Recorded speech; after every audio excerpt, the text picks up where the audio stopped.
and welcome to the Amelia Studios. Today I thought I would talk a little bit about how to take your own or a friend's measurements so that you can get a good fit both when ordering online or shopping in local stores.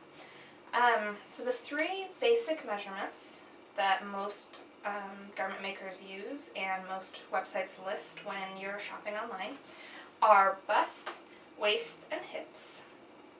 Another important measurement that we're going to cover is how to measure from shoulder to natural waist and from waist to hem, both on the front and back, so that you can accurately gauge how long a dress will be on you, or if the waist will fit where you want it to, or where it will be most flattering for you. So to start with, you will want a flexible tape measure. If you have a flexible plastic one, you might want to double check against a ruler that it hasn't been stretched out over time. They're great for being flexible, but if you use it for years and years, it can stretch out and your measurements won't be accurate. If you don't have a flexible tape measure, you can also just use a length of string and then lay it up against a yardstick later. Okay, so first for the bust, some of these measurements it's good to have a friend. It'll be more accurate because you're not twisting around trying to measure yourself, but you can still get a fairly close measurement on yourself. We'll cover both.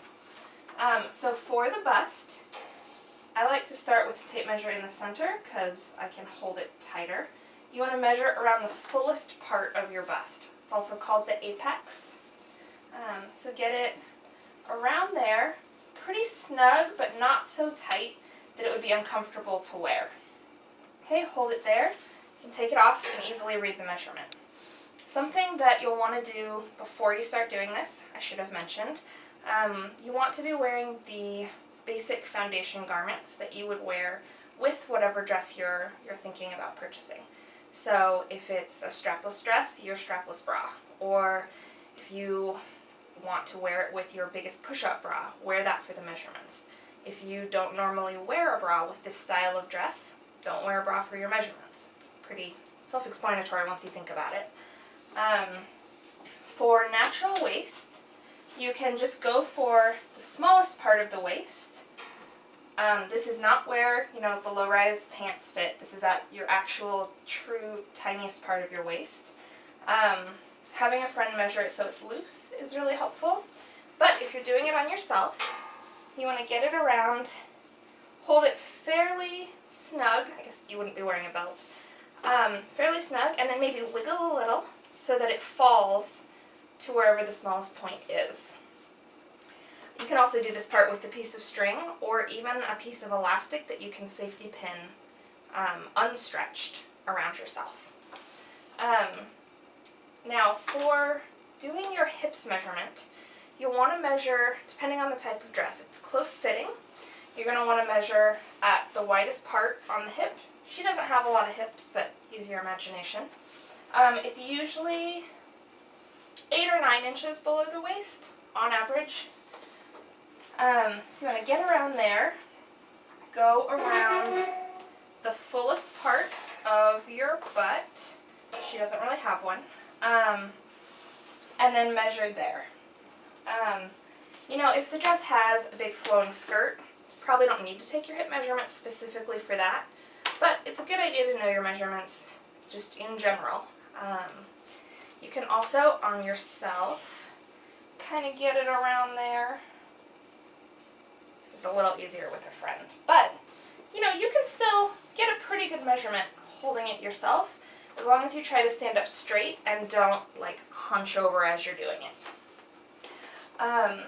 The other important measurements that I mentioned are from shoulder to waist, so you can see where a natural waist falls.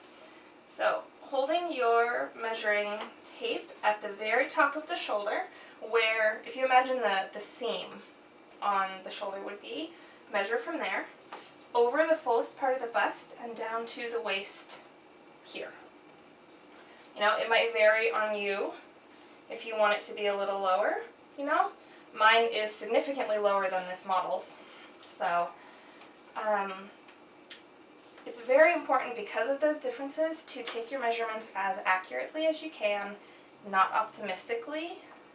If you measure your waist and it's a 34, don't optimistically think that, you could probably squeeze into a 30, because you probably won't, and it just won't be as flattering.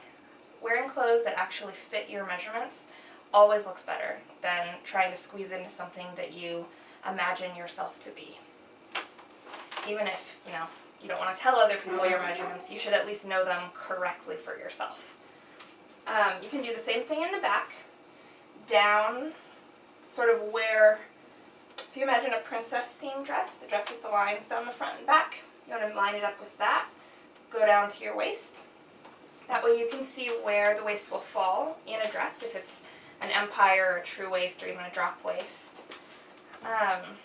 And to see how long a skirt will actually fall on you, if it has a defined waist, you'll measure from your natural waist and then just hold it straight, let it fall, and you can see how far down the skirt will go.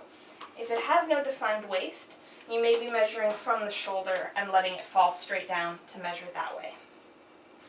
Hopefully some of these tips will help you to get your own accurate measurements, to have more success buying clothing online or having alterations done when you find something you like in a store but that just doesn't quite fit you. As always, if you have any questions, feel free to contact me. I would love to work with you personally to find a really great fit. Thank you.